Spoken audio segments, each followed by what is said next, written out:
अक्सर आपने देखा होगा कि विवाह की रस्में शुरू होने से पहले दुल्हन दूल्हे के दाहिने ओर यानी कि राइट साइड में बैठती है, लेकिन तीसरे या चौथे फेरों के बाद दुल्हन दूल्हे के बाईं ओर आकर बैठ जाती है। आपने कभी इस बात पर ध्यान दिया है कि फेरों के दौरान क्यों वधू हमेशा वर के बाईं ओर बैठती है? नहीं, तो आइए आज हम बताते हैं इसके पीछे छिपे कारण के बारे में। स्वागत है आपका आस्तिक स्पिरिचुअल सीक्रेट्स में। अभी इस वीडियो को लाइक कर लीजिए और साथ ही एंड में हम बताएंगे कि किन किन मौकों पर पत्नी को पति के दाईं ओर बैठने की सलाह दी गई है, इसलिए हमारे साथ एंड तक बने रहें। हिंदू धर्म में विवाह की एक खास जगह है। इस धर्म में विवाह की हर रस्म का अलग ही महत्व है, चाहे वो मंगलसूत्र हो, सिंदूर हो या 7 फेरे हों। हिंदू धर्म में बिना फेरों के विवाह को विवाह नहीं माना जाता है। 7 फेरों को यहाँ 7 जन्मों से जोड़कर देखा जाता है।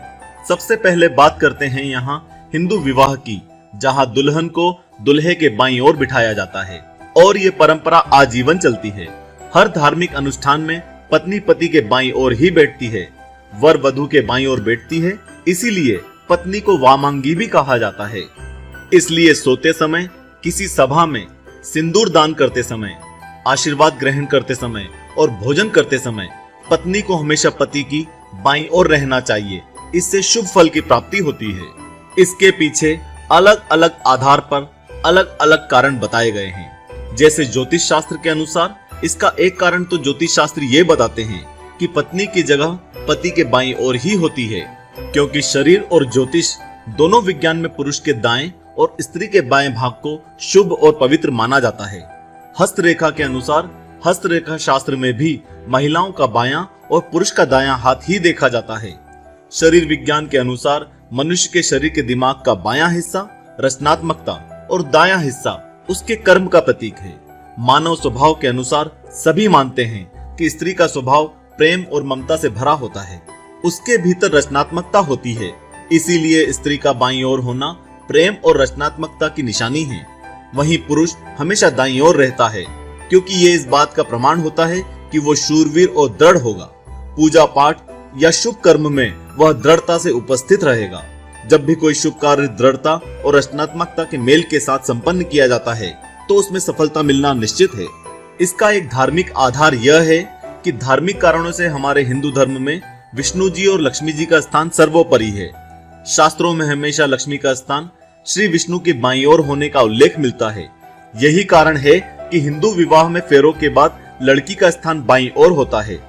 दोस्तों, अब बात करते हैं हिंदू धर्म से इतर दूसरे धर्म और मान्यताओं के बारे में। जैसे कि क्रिश्चियन विवाह में ऐसा नहीं है कि स्त्री के बाएं ओर रहने की परंपरा केवल हिंदू विवाह में होती है। क्रिश्चियन शादी में भी दुल्हन हमेशा पुरुष के बाईं ओर खड़ी होती है। इसके भी कई धार्मिक कारण और मान्यताएं हैं। सुरक्षा के लिए ईसाई विवाह में भी पुरुष रक्षक और शक्ति का प्रतीक माना जाता है। इसलिए कहा जाता है कि ये परंपरा प्राचीन काल से चली आ रही है। जब राज्यों और कबीलों की आपसी लड़ाइयां चलती रहती थी, आदमी पर औरत की रक्षा करने की जिम्मेदारी होती थी। ऐसे में किसी हमले की संभावना होने पर पुरुष अपनी तलवार से दुश्मन को रोक सके और पत्नी घायल भी ना हो, तो उसका राइट हैंड फ्री रखने के लिए उसकी पत्नी लेफ्ट में खड़ी होती थी।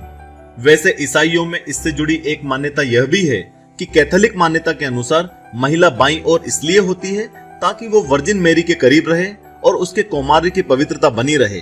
पर दोस्तों, वामांगी होने के बावजूद भी कुछ कामों में पत्नी को दाईं ओर रहने की बात कही गई है।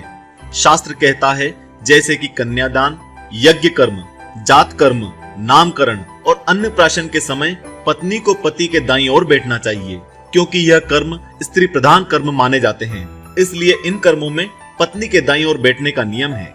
हम उम्मीद करते हैं कि अब आपको इस रस्म के पीछे का कारण पता चल गया होगा। इसी तरह के स्पिरिचुअल सीक्रेट्स जानने के लिए हमारे चैनल को अभी सब्सक्राइब करें।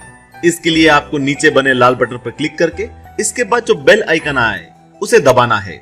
और हमारे अन्य रोचक वीडियोस देखने के लिए आप इस समय हमारी स्क्रीन पर दिखाए जा रहे वीडियोस पर क्लिक कर सकते हैं।